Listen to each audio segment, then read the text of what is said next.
Hey everyone, how you doing? My name is Pete DeMarco, and today I'm going to be answering your questions on this live Q&A here.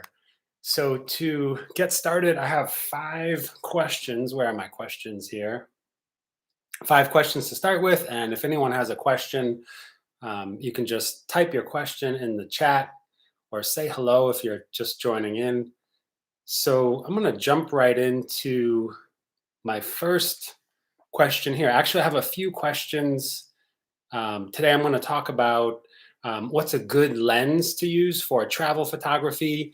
I also have another question about best settings for when you're traveling. Also, I have another question about what is it? Yes, the lenses, best lenses for photography. And we're also going to talk a little bit about editing and how to compose shots today. So if while I'm talking, if you have a question, like I said, you can just go ahead and type it in the chat. I'm just going to jump right in. My first question I have here is from Joanne in Singapore. Hello, Joanne. Joanne joined one of my workshops and meetups that I did a while back in Singapore. And she asks, I'd like to buy a telephoto lens, but I'm not sure what to get. I'm currently using Sony A7 III with these lenses, a Tamron 70 to 28, a 24 to 105, and a 35 millimeter 1.8. I bought all of these secondhand, and I'm looking for a budget lens. She says, I don't have a telephoto lens yet. I would like very much to try out moon photography like the ones that you did. I'll talk about that in a second. And yeah, she just wants to know what's a good long zoom to get. So to start, the moon photos that I took were with a 600 millimeter lens, but I also took a bunch with a 300 millimeter lens and cropped in quite a bit. So my advice to you, Joanne, would first, when you're buying a telephoto lens, I think it helps to get at least a 200 millimeter, not 200, 300. So if you have a 200 millimeter lens, then it's not really it won't zoom in enough to shoot a lot of the things that you want to shoot. So if you're buying a telephoto lens, first I recommend, I think 300 millimeters is kind of a sweet spot. So you want to get something around that. For me, the best budget lens is the the Tamron 70 to 300. And that's this lens right here. It comes with a lens hood. And the reason that this lens is really good, or I think it's the best budget friendly lens, is that first, the budget. So it costs, in the US, it costs $550. If you do buy this lens in Singapore, I actually bought mine in Singapore and I ordered it on Amazon in Singapore, and I bought it cheaper on Amazon, having it shipped from the US than actually buying it in one of the shops in Singapore. So that's one thing to check out. If you were to buy the actual Sony equivalent of this lens, which is the FE 70 to 300, it's about $1,300 US. So it's a lot cheaper than your lens than buying a kind of the Tamron lens. The Tamron lens is a lot cheaper. Also, this lens, it's very lightweight. It's super sharp. And one thing you can do, one thing I suggest, everybody's always wondering about the sharpness. What you can do is bring your camera into the store, go into one of the camera shops near you, and then try out this lens, and then try the equivalent, say the Sony equivalent or whatever. And then just inside the store, zoom into something at the other end of the store, take photos at the same focal length and the same settings with this lens, and then take it with the Sony. That's what I did. And then I zoomed way in. I got home, I uploaded the photos to Lightroom, and I compared the two. And the difference was negligible. Like I could barely see anything, maybe around the edges a little bit. I'd say they're more or less, for me, when I looked, they were pretty much the same. So another thing is that the Sony lens is heavier, much heavier than this lens. So a good thing about this lens is that since it's so lightweight, it's not top heavy. So when it's not, I mean, front end heavy. So when you're holding your camera, if you have this big heavy lens and you're got your camera body, it can be quite heavy if you're using it handheld. If you're using it on a tripod, then you need the Sony has a lens collar because of the weight to distribute the weight more evenly on your tripod.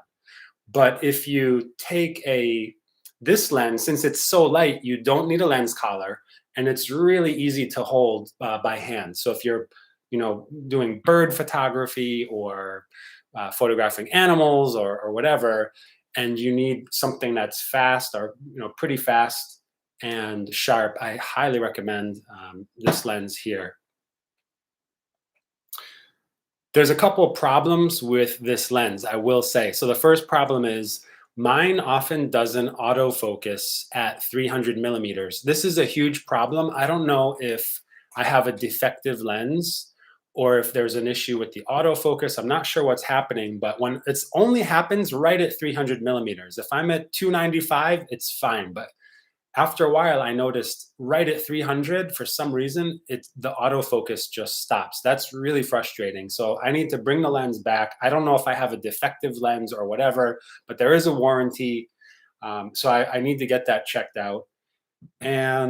But also for me, it doesn't matter much because I'm rarely doing bird photography or using autofocus. I'm often using manual focus because I'm doing landscape photography, focusing on the moon, for example, or something like that. And in that case, I'm using manual focus. Speaking of which, the focus ring, it feels good, but it's not buttery smooth. It doesn't feel like some of the more expensive lenses, and that's kind of typical of these somewhat cheaper lenses. So again, it's good enough, but it's not, I wouldn't say, awesome. And that also goes for the build quality. It doesn't feel cheap. It feels kind of solid, but it does feel somewhat, has a kind of plastic feel to it. And I think part of the reason for that is there's less metal in here, and that's one of the reasons why it's so light. I think, in fact, they say it is the lightest telephoto lens right now on the market. And one last thing, one plus for this lens is that it has a kind of macro function, or I can't remember if they call it a macro function, but you can zoom in very close, with a hand's length away from whatever it is you're focusing on. The lens can be very close to your subject and still focus. So that's pretty good as well too. So that would be my tip for which telephoto lens to buy. Next up is Onika. Onika in the US. Hey, Onika. Onika joined a tour that I led in Vietnam a few years back. I hope you're doing well, Onika. So Onika asks, I'll be heading to Southern Africa in a few weeks. I'd appreciate any tips for camera settings and lenses that you can share with a novice like me as I visit and photograph 3 different places: the dense urban setting of Johannesburg, the mammoth Victoria Falls in Zimbabwe, and the challenge of photographing in a huge volume of spray, and the wildlife while on safari in Botswana. As my scenery changes, it would be great to know how best to change my settings. First off, it sounds like an awesome trip. I wish I could go with you to South Africa. I want to join. So the first part of your question, best lens. So best travel lens.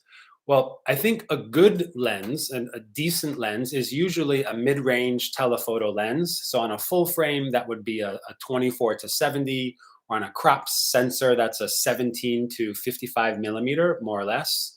And most kit lenses, those lenses you get with your camera when you buy it, most kit lenses are around that range. So I would say that's a kind of good starter lens to work with. But the best lens, I think, is something that has more reach, more zoom. So I would suggest something like a 24 to 105 millimeter on a full frame, or even a 200 millimeter, although 200 may not be so necessary. The downside to these longer focal length lenses is that they're usually bigger and heavier.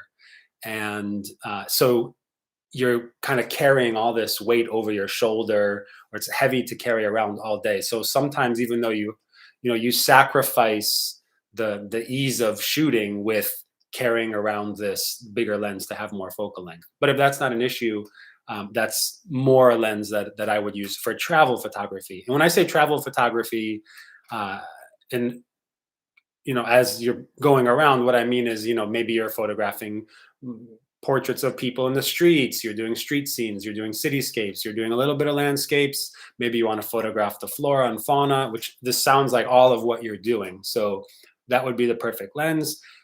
Why are these lenses good?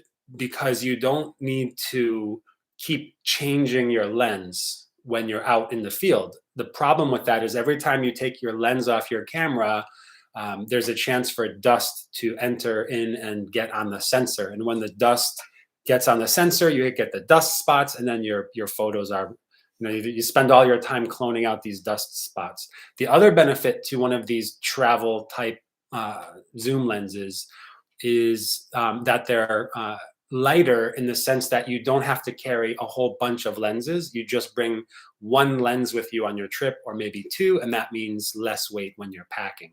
So those are kind of the positive points to using these types of lenses. One downside, though, to these lenses is that they're usually the apertures aren't that wide. They're what they call slower lenses. And so, if you want to do any kind of low light photography, like street photography at night, for example, and you're not using a tripod, then you might have a lot of noise in your photos. Your ISO will be way up or whatever. But anyways, I think all of that, the benefits outweigh that. I would definitely use one of those lenses. Next up, the second part of your question is, what's the best camera? What are the best camera settings for novice photographers, or for a novice when you're traveling? So for me, the short answer is whatever setting you know. And the reason I say that is because you don't want to arrive at your destination and then you're standing at the waterfall, or you're in the street and like some parade is passing by, or you see some great shot. Then you're looking down at your camera and you're fiddling with your settings and trying to figure out what to do. And then by the time you actually go to take your photo, you've missed the shot. And then after that happens, then you get frustrated. And then it's like your travel experience is kind of like this big frustration around not knowing how your camera works, and missing all these shots. And then when you get home, you don't really have the photos that really reflect your trip. So I don't think that um, when you take a trip, when you're traveling, it's not the best time to learn how to use your camera. I always say that try and learn how to use your camera or new gear at home first. And then when you go, you can jump right in. And I've made that mistake many times. So, anyways, that's my own experience. So, if you don't know how to use your camera too well, then I would say my easiest piece of advice would be put it on auto. These days, the auto mode of cameras is excellent. Just leave it on auto. And the one thing you want to focus on is your composition. Look at, light, look at filling the frame, look at getting low or getting high, getting different perspectives, and really just focus on being in the moment and think about using the camera as an extension of yourself. It's like you have an eye, your own eye in your hands, and you're just kind of capturing what you see, and you just kind of zoom in, zoom out, take a photo, and you're done.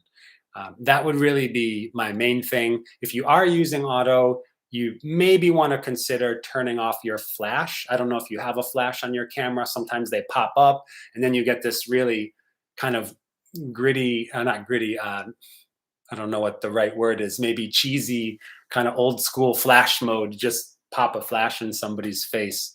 So I would turn the flash off if it's not too dark out. So that would be my main thing to say for that.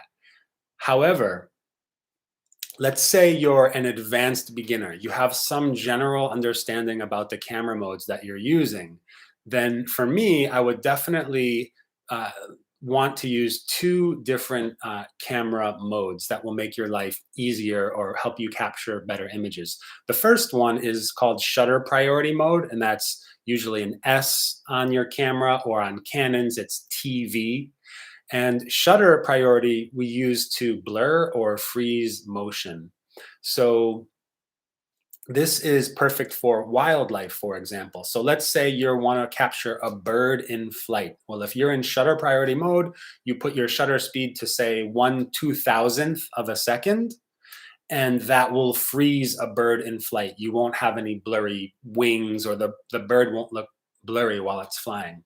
Or let's say you want to photograph an animal. You said you're doing a safari in Botswana. Let's say you have a cheetah running across the plain. Maybe you need it like 1/1000th of a second.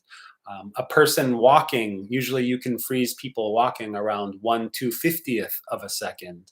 So if you know just a few benchmark speeds, which are flying, freeze flight is 1/2000th, freeze people walking is usually around 1/300th or something like that. Then maybe freeze cars is maybe a 1/1000th.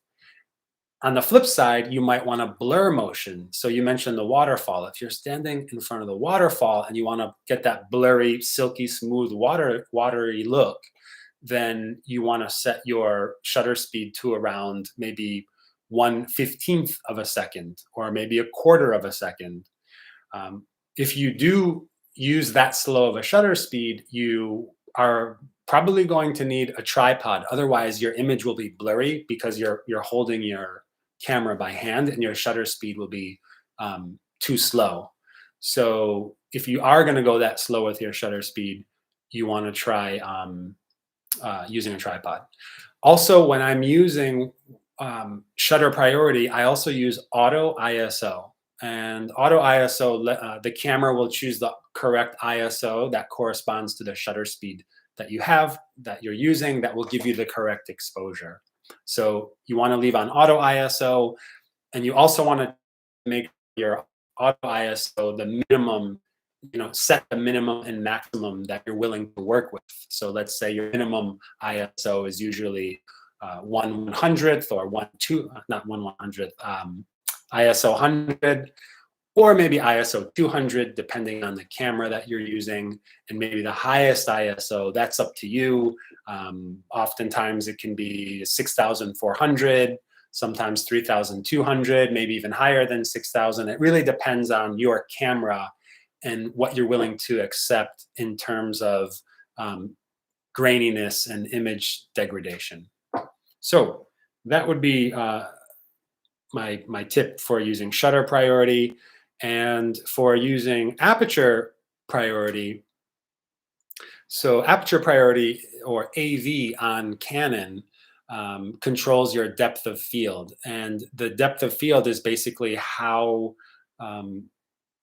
sharp or out of focus, how in focus or out of focus the objects are that are closer or further away from your camera, and to what you're focusing on. So basically, put really simply, if you want to blur the background, let's imagine you're taking a picture of a flower, and you want the flower to be in focus, and you want the background to be out of focus. Or you're taking a portrait and you're up really close and you're just doing a headshot of somebody, and you want the face to be in focus and the background to be out of focus to get that bokeh, then you need to have your aperture wide open at something like f2.8, if your lens allows for that. And that will help you to blur the background. On the flip side, if you're shooting a landscape and you want the objects in the front of your picture to be in focus and the objects in the back of your picture to be pretty much in focus, then you want to shoot at f11 or f16 or maybe even f22. But generally, between f8 and f11 is a good place to start. So actually, what I should say, if you want the objects in front and in back of the thing you're focusing on to be in focus, if you want a wider depth of field, you need a higher f-stop, like f16, for example. So aperture priority and shutter priority, those are the two main settings to work with. I wouldn't even touch manual if you're a novice or beginner. don't, you're just going to get too frustrated. You spent a lot of money for your camera. Your camera has this technology inside it. It has its own brain. So, when you buy a calculator, we don't do math by hand. We have, our phones or whatever to calculate everything now. You don't have to do everything out by hand. And the same goes for photography. You don't need to use manual to take great shots. It does help in certain instances, but in this case, you're traveling, you're kind of new to either your camera or you're a beginner or whatnot. I would just focus on auto, or if you're a little bit more skilled, try out shutter priority and aperture priority. Okay, next question is from Greg. And by the way, if anyone has any questions, feel free to type them in the chat or just say hello. Greg asks, should you include people in your photos? That's a good question. So if you see any of my photos, I love including people in my photos for a few reasons. The first one is that when you incorporate people into your photos, it tells a story. I just did an interview with Jason Teal, a photographer in South Korea, a Canadian photographer who's living in Ulsan, South Korea. You can find it on my YouTube channel. And about 3/4 of the way through in that video, he has a picture of a mother and a child crossing a river with cherry blossoms. And he talks about why he included the mother and child, and how it made the photo much more interesting because it's this story of what's happening, and the mother and the child going out for a walk or whatnot, and the child, I think, was kind of jumping over one of the stones or something, and it made it so much more interesting than just a photo of a river with cherry blossoms on the side. So first off, people help to tell a story. They also give a sense of place. In travel photography, of course, someone from a certain place, they're wearing a local costume or whatever, that can really help tell a story as well. Another way that adding people helps in your photos is that adding people in your photos can help the viewer identify with this scene or imagine that they're actually in the photo. So maybe you've seen the photos. I'm sure they're super popular on Instagram. Like, somebody's, I think it's called Walk With Me or something, or Come With Me. And they have a hand and they're like pulling you into the picture, and you only see their back. And the powerful thing about these type of photos is that you can't see the person's face, and you can almost imagine that you're the one in that scene. You're, walking into the scene. It also works really well with silhouettes. So if you're photographing someone and that you just see a dark silhouette off in the distance, it doesn't really, so, photography. Also, another important thing, adding people in your photos adds a sense of scale. I use this a lot because, especially in kind of wide angle shots, or when you're showing large scenes, it's hard to get a sense of scale, especially like a waterfall, for example. You don't really know how big something is until you actually see a person standing in front of it. Then you kind of get an idea how big that thing actually is. I just did a photo, or shared a photo of the moon and the sky deck in Marina Bay, at the Marina Bay Sands Hotel in Singapore. And I purposely waited for these two people to stand on the edge of the deck, because I had the moon behind, and I really wanted the moon to feel like, wow, there's a huge moon behind these people. So by putting the people, or including the people in the photo, just the two people, then it really makes it, you really get this sense of scale. Especially for somebody who's never been to the Singapore or has never seen the sky deck, they don't know how big that thing is. So anyways, the downside to putting people, or including people, or when should you remove people? I like to remove people when they distract from the scene or from the story. So, if you have a nature shot and there's like 5 people hiking on the trail, it's going to take away from that kind of peaceful nature feel to it. Also, if you're at a popular landmark, you go to the landmark, and you're at the Acropolis in Greece, or the Statue of Liberty or something like that, and there's 100 people standing out front of the place. it doesn't, it just takes away, it takes away from the focus. And especially if you're photographing something old, like an old church, for example, um, then if somebody's in the scene and you have something modern in the scene, it kind of takes your mind away from how old this thing is. I also just did an interview with Ugo Che, a fine art and landscape photographer in Italy. That's also on my YouTube channel. Again, about three-quarters of the way through, he talks about there was a church and it's up in the mountains and there's this beautiful light and rolling hills. And there's this alpenglow, which is this light on the mountain. And he said, oh, there were some people by the front of the church, but I cloned them out. And it makes sense because you have this really peaceful scene, this kind of, remote scene, and there were a few people. And in that case, it doesn't really add a sense of scale. It doesn't really add, a story. It just distracts from the viewer. So in that case, I would remove the people. Your next question might be, well, how do I remove the people? For me, if it's just a few people, you can do that. You can clone them out very easily in Photoshop. But a really simple trick is just to wait. So even if there's a bunch of people at the place that you're photographing, sometimes if you just wait, maybe you have to wait 5 minutes or 10 minutes, but at a certain point, enough people walk through the scene, and there might be just 5 seconds or 10 seconds when there's nobody in the scene, then you take your shot right at that moment. But you just have to be patient.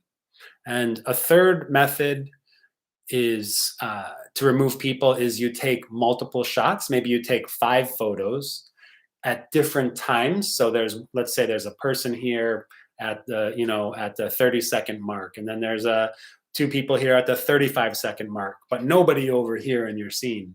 And then you take a third photo and there's somebody up here in the corner, but then there's nobody over here. So you take these 3 photos, then you merge them in Photoshop, and there's a process that you can do that's relatively quick, and it's called mean or average, and you wipe out all those people. So that's probably a video I should do in the future.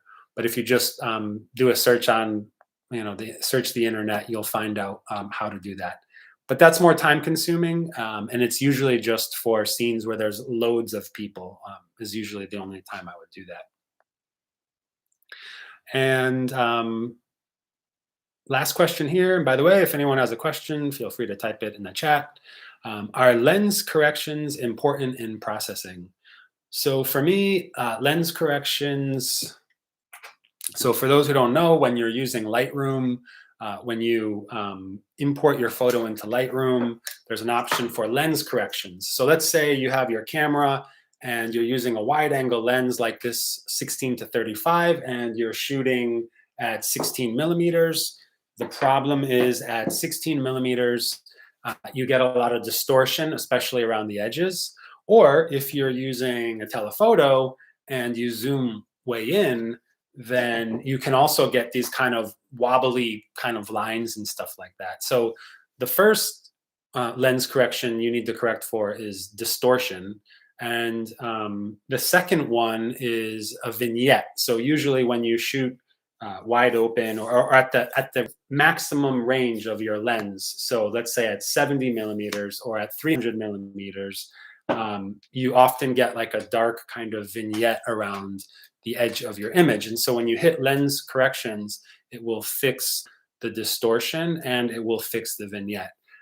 For me, I don't always, most of the time I click that lens corrections box, but sometimes I don't. First off, with my wide angle lens, like I know with this, the Sony 16-35, when I use this lens, it in the middle there, it's kind of like, there's almost like this bubble distortion. I don't know quite how to describe it, but I kind of like it sometimes. I don't mind it. And I also don't mind the vignette that it leaves. Another thing, when it fixes the vignette, it kind of stretches the edges and it kind of crops some of the edge of your frame for you. So most of the time I use it, but I don't always. I'll just kind of click it on and off and just see which I prefer. That's lens corrections. The other one is, I'm drawing a blank on the other correction that it makes. Anyways, lens corrections, it's really up to you, but I would say turn it on most of the time, especially if you're using like a really wide angle lens or a telephoto lens. All right, I think that's about it for today. If anyone else has a question or whatnot, feel free to leave it in the chat. Otherwise, I'm going to sign off. Thank you everyone for sending in your questions to this live Q&A. If you enjoyed it, please like and subscribe to the channel, and I appreciate your support. So have a good one, everyone, and I'll see you on the next video. Bye-bye.